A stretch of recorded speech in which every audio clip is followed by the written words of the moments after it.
Hey, all right, so it's Saturday, December, whoa, it's always something, right? Saturday, December 17th, 2011. It's that time of year that so many of us find challenging and difficult. And then again, so many of us really enjoy and celebrate with our families and love and look forward to all year. And you have traditions and foods and stuff that y'all love and enjoy and really look forward to.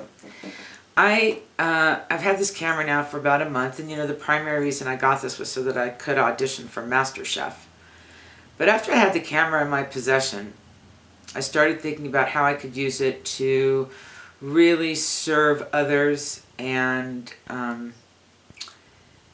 finally make everything that has led up to this moment make sense for myself. I think I've hinted over the last month, well, not hinted, but I've mentioned a few things about, yes, I was homeless and obese, sedentary.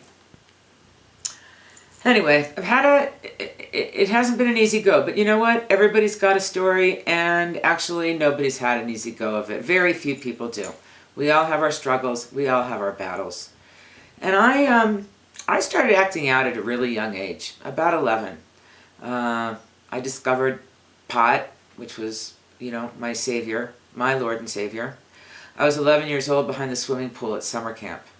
And it was bliss. It was finally, I was fat. I was 11 years old. I was already, 175, 180 pounds, something like that, maybe bigger.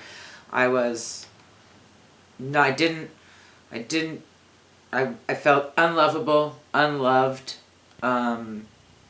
unworthy, and the first time I smoked a joint, it was like, all right, I can deal with my circumstances. And as time went on, short amount of time, I was so desperate for wanting to be liked. I was, like I said, I was fat, I was acne ridden, I was just definitely not the popular girl by any stretch of anyone's imagination. And I wanted to be popular, I wanted to be liked, I wanted to be like we all want to be. We all want to be liked and loved and appreciated. And I couldn't find a way to make that happen just by being myself. And so like I said, I started smoking pot when I was about 11, and by the time I was 12, I had already been enticed into using barbiturates and hallucinogenics, and my life had taken off. My life of addiction and drug-related behaviors, I've always been kind of entrepreneurial, and even at 11 years old, 12 years old, I realized, hey, if I actually sell these drugs, I wouldn't have to pay for them myself. I'd make enough money in drugs that mine would be free. So that made really good sense to me, and that's how I proceeded with my life. I started selling drugs, I think I was 12, selling pills that I would steal out of people's, what are they called?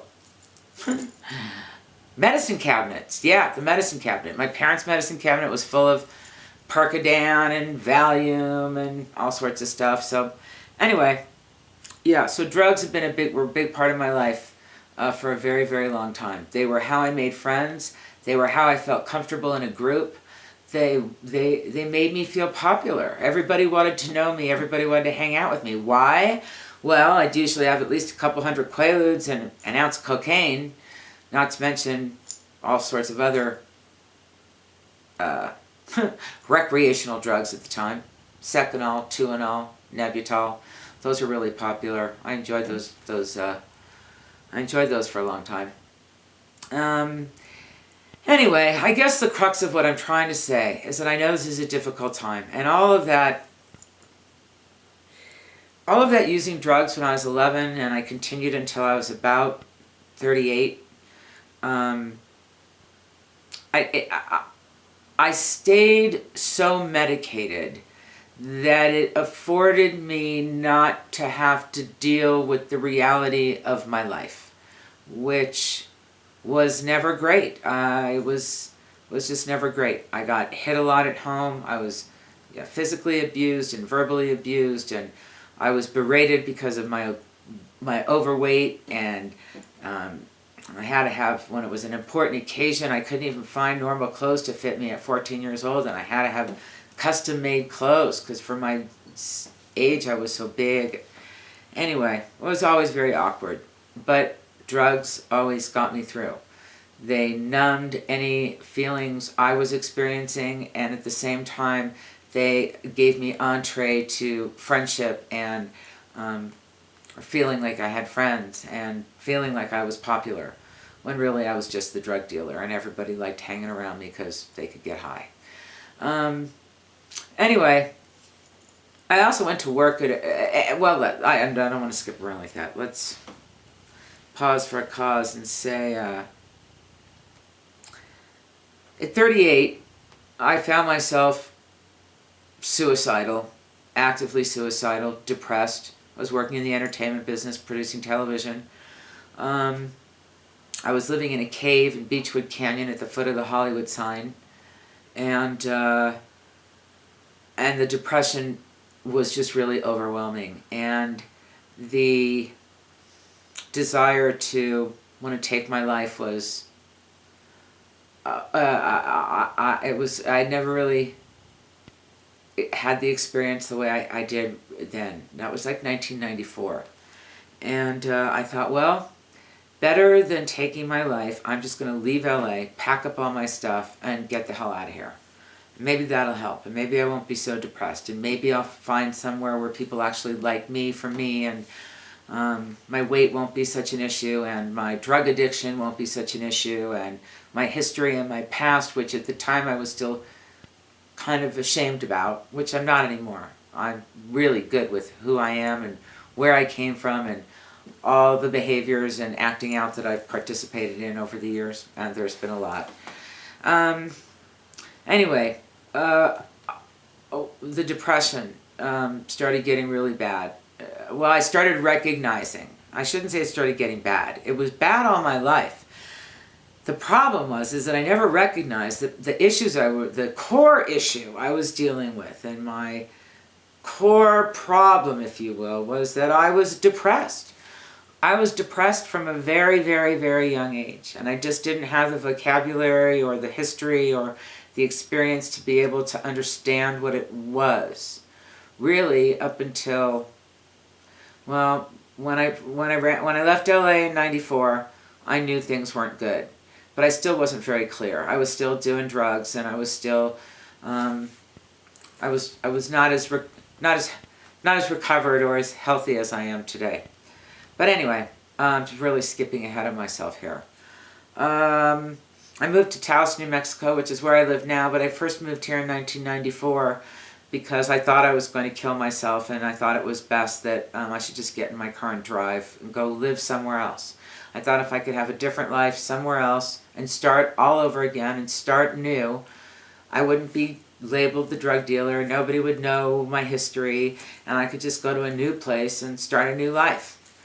And that was going, swimmingly well for a while, until I realized, it went okay for a while, and I lived in Taos for 7 years, and I had some businesses, and I commuted back and forth from LA for the first couple of years, still working in the television business and living here. The depression started to lift a little bit. I'm not sure if the depression started to lift or if I just started to occupy myself with so many new things in my life that I was able to ignore the depression again. It's like I ignored it with drugs starting at 11, and then when I got into my 20s, I added workaholism to my drug addiction. And I always chose businesses and jobs that would take all my time and leave me no time for myself. And I did that purposely because, the more I was distracted, the less I had to deal. And as my drug use started tapering off, I needed to work more. But I worked and did drugs at the same time. The drugs fed the work, and anyway. I still didn't know what was wrong with me. I just knew I was really unhappy. No matter where I went, there I was, alone, unhappy. I stayed in Taos until 2000, when again I found myself just so depressed and so not knowing what to do with myself again, that I thought, well, didn't work out here for me in Taos. I'm going to take off and go down to New Orleans, because I wanted to get more into food and catering and events, as long as I was going to work big. And so I set out to New Orleans, down to New Orleans, so that I could learn another business. And I went there, and shortly thereafter got a job doing exactly what I wanted to do, and really cut my teeth on catering and events. And that was when I got to cater that luncheon for Bill Clinton when he was still the president. That was kind of all right. And then I learned a lot down in New Orleans. I worked for an active alcoholic, and that made everything, I don't know. I just started recognizing isms in other people and trying to understand why I was always so attracted to people who had such addiction issues. And of course, I was still pretty addicted myself.